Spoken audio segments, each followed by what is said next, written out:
नमस्कार दोस्तों, मैं अतुल तिवारी आप सबका एक बार फिर से स्वागत करता हूं प्रीमियर आधार आईएएस के ऑनलाइन प्लेटफॉर्म। और आज हम बात करने वाले हैं सब इंस्पेक्टर परीक्षा में आने वाले एक बहुत महत्वपूर्ण टॉपिक जिसका नाम है नक्सलवाद, जिसको लेकर आप बहुत परेशान हैं कि भाई कहाँ से पढ़ें, कितना पढ़ें, क्या पढ़ें, कितने क्वेश्चन, कैसे। भाई बहुत कम क्वेश्चन आने वाले हैं, पर आएंगे, इसकी संभावना है तो पढ़ना जरूरी है। अब ज़्यादा पढ़ लोगे, ज़्यादा समय लगाओगे तो भी समस्या है, इसलिए बहुत देर का टॉपिक है नहीं। पहले बात तो ये समझिए, मुश्किल से इसे 2-3 क्वेश्चन आपको दिखाई देंगे और वो भी बहुत ज़्यादा ऊपरी लेवल से दिखाई देंगे। बहुत डेप्थ में आपको कुछ नहीं पूछने वाला है नक्सलवाद से। जितना मैं आज के वीडियो में कवर करूंगा आप केवल इतना पढ़ के चले जाइए, आपके एग्जाम में यहाँ से क्वेश्चन फंस जाएंगे। आप निश्चिंत होकर बनाइए। बहुत ज़्यादा डेटा भी नहीं दूंगा कि आपको याद नहीं करते बनेगा, और ऐसा कोई भी समस्या नहीं आएगी। पीडीएफ आपको हमारी वेबसाइट premierbilaspur.com पे मिल जाएगी, तो वहाँ से आप इसको फ्री में डाउनलोड कर सकते हो। पर एक बार पढ़ लोगे तो ये आपके एग्जाम में प्रॉपर क्वेश्चन वहाँ से आ जाएगा, और उससे ज़्यादा आपको पढ़ने की ज़रूरत नहीं। जिसने भी ज़्यादा तैयारी की है उसको मुबारक, अच्छी बात है कि उसने ज़्यादा पढ़ाई की, लेकिन आपका इतने में काम हो जाएगा। तो चलिए शुरू करते हैं, देखते हैं नक्सलवाद है क्या। तो नक्सलवाद एक विचारधारा है जो लोग इसको मानते हैं उसको हम नक्सलवादी कहते हैं। ये मुख्य रूप से हमको 3 विचारधाराओं का समग्र रूप दिखाई देता है। 3 प्रकार की विचारधारा इसमें काम करती है। पहले को बोला जाता है मार्क्सवादी विचारधारा, दूसरे को बोला जाता है लेनिनवादी विचारधारा, और तीसरे को बोला जाता है माओवादी विचारधारा।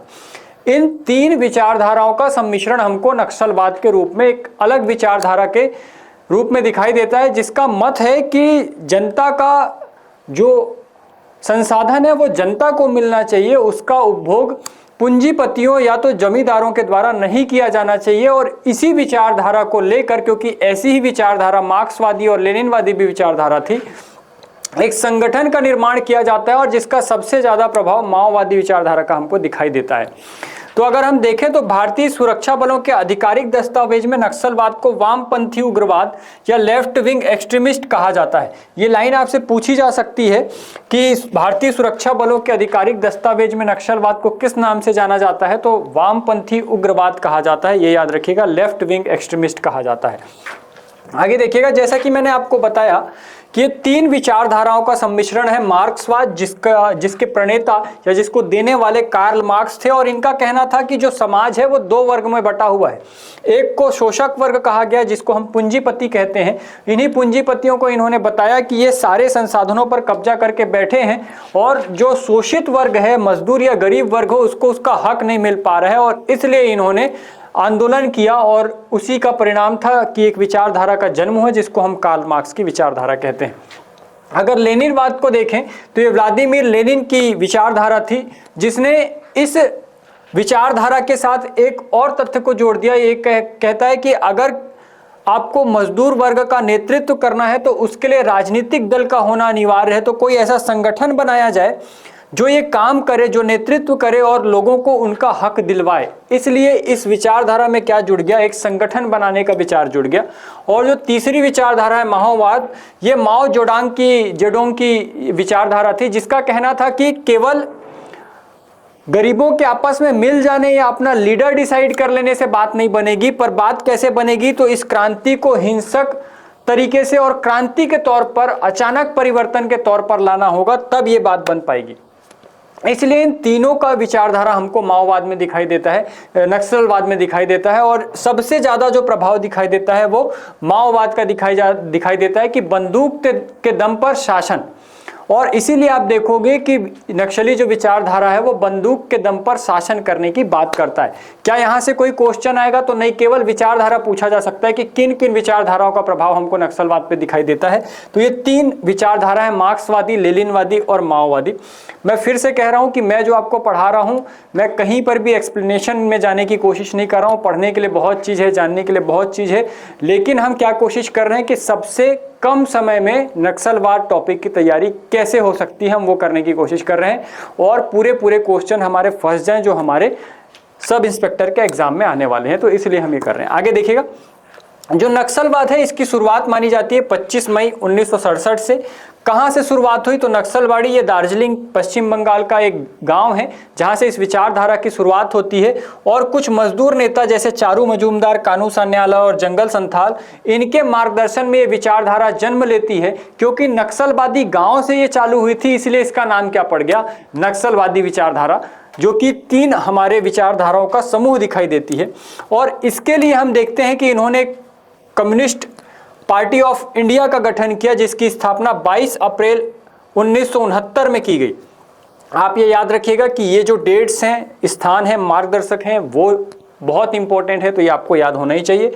कम्युनिस्ट पार्टी ऑफ इंडिया की स्थापना ये याद रखिएगा कब हुई थी? तो 22 अप्रैल 1969 को। इसका जो पूर्व नाम था वो all India coordination committee of communist revolutionaries था, जिसके संस्थापक चारू मजूमदार थे। तो ये भी आपको ध्यान में रखना है। और इसी के बाद हम देखते हैं कि 1980 में पीपल्स वॉर ग्रुप बनाया जाता है, जिसके संस्थापक लक्ष्मण राव, जिनको उर्फ गणपति कहा जाता था, और कोडापत्ती सीतारामैया थे। इन दोनों ने मिलकर ऐसी ही विचारधारा को चालू किया और इसको नाम दिया पीपल्स वॉर ग्रुप। ये 2 अलग अलग ग्रुप थे पहले, बाद में इन्हीं ग्रुप का मर्जर हुआ और माओवादी महासंगठन का निर्माण हुआ।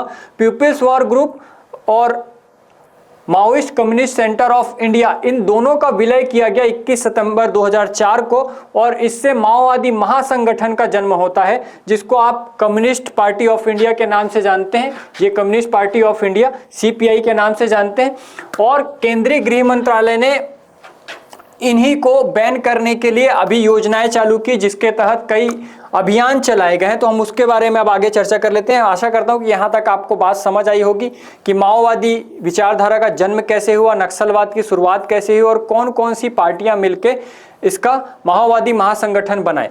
तो ये जो Maoist Communist Centre of India है, ये दक्षिण के क्षेत्र में डील कर रहा था। पीपल्स वॉर ग्रुप जो है वो उत्तर वाले क्षेत्र में डील कर रहा था। और ये दोनों मिलके आपस में एक हो जाते हैं और यहाँ से स्टार्ट होता है लाल गलियारा, जो कि पश्चिम बंगाल से आंध्र प्रदेश तक के क्षेत्र में फैला हुआ था।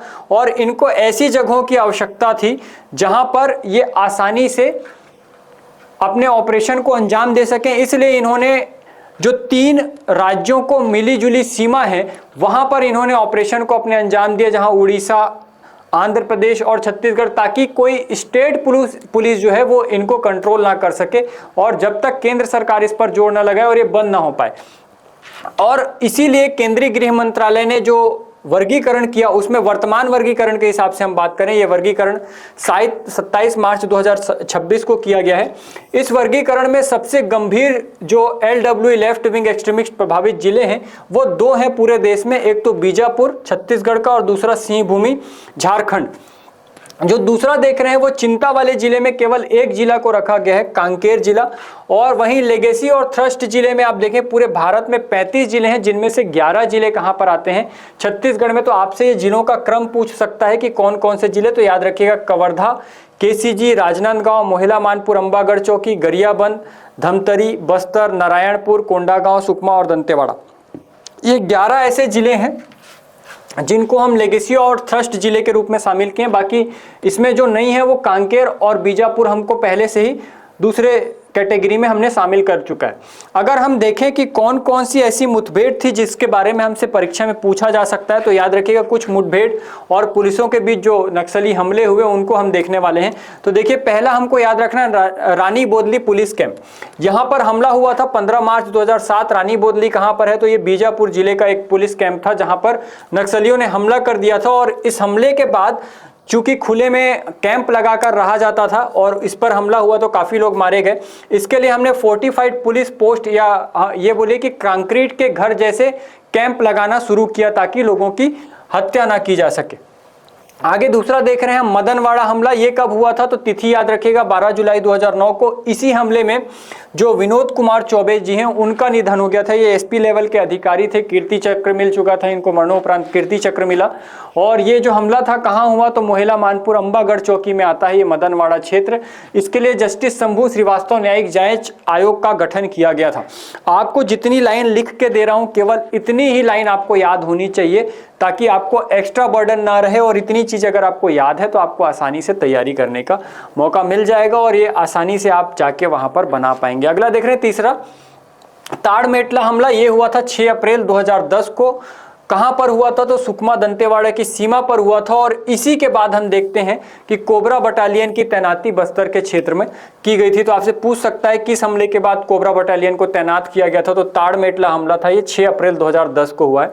अगला देख रहे हैं और सबसे महत्वपूर्ण झीरम घाटी राजनीतिक हमला, ये 25 मई 2013 को झीरम घाटी, जो कि दरभा और झीरम घाटी ये बस्तर और सुकमा मार्ग है उसकी सीमा पर है। यहाँ पर जो कांग्रेस के नेता थे वो परिवर्तन रैली से वापस हो रहे थे और उस समय महेंद्र कर्मा, नंद कुमार पटेल, दिनेश पटेल, विद्याचरण शुक्ल आदि नेताओं पर हमला कर दिया गया, जिसमें महेंद्र कर्मा, नंद कुमार पटेल जैसे बड़े नेताओं के कांग्रेस की मृत्यु हो गई थी। और इसके लिए बाद में जस्टिस प्रशांत मिश्रा आयोग, जस्टिस सतीश अग्निहोत्री आयोग और SIT जैसे कई आयोगों का गठन किया गया, पर अब तक इसका कोई अंत नहीं निकल के आ पाया कि ये हमला किसके द्वारा किया गया था, पूर्ण नक्सली समर्थित हमला था या ये किसी राजनीतिक बिंदु के कारण ऐसा हुआ था। ये सब अभी बाहर निकल के नहीं आ पाया, पर इसके लिए ये कमिटीज बनी थी और इस समय ये हमला हुआ था। ये दो चीज हमको याद रखना है। कहाँ पर हुआ था? तो झीरम घाटी में। आगे देखिएगा, बेठिया मुठभेड़ ये हुआ था 2 मई 2026 को कांकेर या नारायणपुर की सीमा पर। आप देख पाएंगे यहाँ पर EID को निष्क्रिय करते समय कई जवानों, वो EID फट गई और कई जवानों की मृत्यु हो गई और इसमें कुछ नक्सली भी मारे गए थे। तो याद रखिएगा बेठिया मुठभेड़ कब हुआ था? 2 मई 2026 को। अगर हम बात करें कि इस पर कंट्रोल करने के लिए, इस नक्सलवादी अभियान पर कंट्रोल करने के लिए कौन कौन से ऑपरेशन छत्तीसगढ़ सरकार या भारत सरकार के द्वारा चलाए गए हैं, तो हम उनकी बात कर लेते हैं। पहला जो केंद्र सरकार के द्वारा ऑपरेशन चलाया गया था, इसको ऑपरेशन स्टीपल चेस कहा जाता है। यह 1971 में सबसे पहला बड़ा सैन्य अभियान था जो कि केंद्र सरकार के द्वारा चलाया गया था, जिसमें थल सेना, CRPF और स्थानीय पुलिस के सहयोग से काफ़ी सफलता हासिल की गई थी। दूसरा जो प्रमुख हमको अभियान दिखाई देता है वो है सलवा जुड़म। इसकी शुरुआत जून 2005 में की गई थी और इसका शाब्दिक अर्थ होता है शांति का अभियान। इसके नेतृत्वकर्ता महेंद्र कर्मा थे और इसमें जो 303 राइफल है उसकी ट्रेनिंग दी जा रही थी वहाँ के स्थानीय बालकों को, ताकि वो वहीं पर रह के और नक्सलियों का सामना कर सके, जिसको 5 जुलाई 2011 को देश के सर्वोच्च न्यायालय द्वारा प्रतिबंधित कर दिया गया था। और एक वाद दायर किया गया था जिसको नंदिनी सुंदर बनाम छत्तीसगढ़ राज्य कहा जाता है, जिसमें राइफल्स के प्रयोग को प्रतिबंधित किया गया और बोला गया कि इस प्रकार की कोई भी घटना हिंसा को और बढ़ावा देती है, इसलिए इसको नहीं किया जाना चाहिए, इसलिए सड़वा जुड़म को बंद करना पड़ा। ये क्वेश्चन ऑलरेडी पूछ चुका है, हो सकता है फिर से पूछ ले। आगे देख रहे हैं operation green Hunt. Operation green Hunt जो है ये 2009 में चलाया गया था। ऑपरेशन मानसून जो है 2021 में चलाया गया था। ऑपरेशन ऑक्टोपस 2022 में चलाया गया था, ये बलरामपुर बूढ़ा पहाड़ में स्पेशली चलाया गया था, ये याद रखिएगा। ऑपरेशन सूर्य शक्ति जो है जनवरी 2024 में चलाया गया था। और ऑपरेशन कागार 2024-25 में ये DRG, STF और कोबरा की टीम के द्वारा चलाया गया एक अभियान है, जिसमें नक्सलियों की संख्या में लगभग 88% की कमी आई और बहुत सारे लोगों ने आत्मसमर्पण किया। वहीं पर ऑपरेशन जो ब्लैक फॉरेस्ट है काफ़ी अभी चर्चा में रहा था, 21 अप्रैल से 11 मई 2025 तक के चला और 21 दिनों तक चलने वाला ये ऑपरेशन था, जो कि सबसे लंबा चलने वाला ऑपरेशन था। फाइनली इसके बाद हम देखते हैं कि इसी का परिणाम था कि छत्तीसगढ़ को नक्सल मुक्त जो राज्य है वो घोषित कर दिया गया था। अगर हम देखें कि यहाँ पर कौन कौन सी प्रमुख योजनाएं चलाई गई हैं नक्सलवाद पर काबू पाने के लिए, तो पहली योजना याद रखिएगा लोन वाटूर अभियान 2020 से ये अभी तक चलाया जा रहा है, जिसका अर्थ होता है अपने घर वापस आइए। ये गोंडी भाषा का शब्द है लोन वाटूर अभियान। और ये किसके द्वारा चलाया गया था? तो याद रखिएगा दंतेवाड़ा पुलिस के द्वारा चलाया गया था, जिसमें नक्सलियों से आत्मसमर्पण करने की अपील की गई थी। दूसरा हमारे लिए महत्वपूर्ण अभियान था पूना नारकोम या पूना मार्गेम अभियान। ये 2021 से 25 के बीच चलाया गया, जिसका शाब्दिक अर्थ है नई सुबह। पूना नारकोम का मतलब है नई सुबह और पूना मार्गेम का मतलब है नया रास्ता। ये गोंडी भाषा का शब्द है और मुख्य रूप से सुकमा जिले के पुलिस के द्वारा इसको चलाया गया था, जिसमें आत्मसमर्पित नक्सलियों को व्यावसायिक परीक्षण और स्वरोजगार की ओर मोड़ा जा रहा था, उनको प्रशिक्षण दिया जा रहा था ताकि वो मुख्य धारा से जुड़ सकें। आगे देखिएगा तीसरा स्कूल वेडे वर्राड पांडुम अभियान, ये 2025 में चलाया गया था, जो कि बीजापुर जिलों में है। इसमें स्कूल छोड़ने वाले बच्चों को दोबारा शिक्षा से जोड़ने, ताकि वो ऐसी विचारधाराओं का समर्थन ना करें और इस तरफ ना जाएं, इसलिए उनको पुनः स्कूल भेजने के लिए ये अभियान जो है चलाया गया था। चौथा हम याद रखेंगे नियत नल्लालार योजना, ये 2024 से चलाया जा रहा है। इसका शाब्दिक अर्थ होता है आपका अच्छा गांव। ये दंडामी माड़िया भाषा का शब्द है और ये बस्तर संभाग विशेष में ये योजना चलाई गई थी प्रारंभ में, और बाद में जिसमें कैंप लगाया जा रहा था। और बाद में नियत नल्लालार योजना 2002.0 या 2.0 चलाया गया। ये बस्तर संभाग के बाहर भी चलाया गया, जिसमें गरियाबंद, MMA और KCG को शामिल किया गया। तो ये जो प्रमुख योजनाएं हैं मैंने आपको बता दी, और केवल इतना ही पढ़ना है। ये बहुत बड़ा टॉपिक नहीं था, मैं आपको हमेशा से कह रहा था लगातार कि इसके लिए आपको परेशान होने की ज़रूरत नहीं है। मुझे बस आधा घंटा चाहिए इसके लिए और मैं आपको ये टॉपिक क्लियर कर दूंगा। तो ये PDF आपको मिल जाएगा, तो परेशान होने की ज़रूरत नहीं है। आप हमारे वेबसाइट पर, अगर हमारे कोचिंग के स्टूडेंट नहीं है तो आप वेबसाइट पे जाके डाउनलोड कर सकते हैं। अगर आप हमारे कोचिंग के स्टूडेंट हैं तो मैं आपको ये PDF ग्रुप में डलवा दूंगा, वहां से आप इसको डाउनलोड करके सुकून से पढ़ सकते हैं। कोई नोट्स बनाने की जरूरत नहीं, केवल कुछ डेट्स याद रखनी है और कुछ नाम याद रखने हैं, जिससे आपका काम बन जाएगा। तो आज के लिए इतना ही। आपके लिए अग्रिम शुभकामनाएं कि आप इस परीक्षा में जरूर सफल हों, और जितने जल्दी हो सकेगा हम फिर से मुलाकात करेंगे और आपकी समस्याओं को भी सुनेंगे और आगे की तैयारी बहुत अच्छे से करेंगे मेंस की। आशा करता हूं कि आपकी प्री की तैयारी बहुत अच्छी हुई होगी। अगर आप भी हमसे जुड़ना चाहते हैं तो हम प्रीमियर एकेडमी में पढ़ाते हैं और यहाँ पर आके आप हमसे जरूर मिल सकते हैं। तो आज के लिए इतना ही, धन्यवाद। डियर व्यूअर्स, अपने एग्जाम की तैयारी को और बेहतर करने के लिए हमारे चैनल को लाइक, शेयर और सब्सक्राइब करना न भूलें।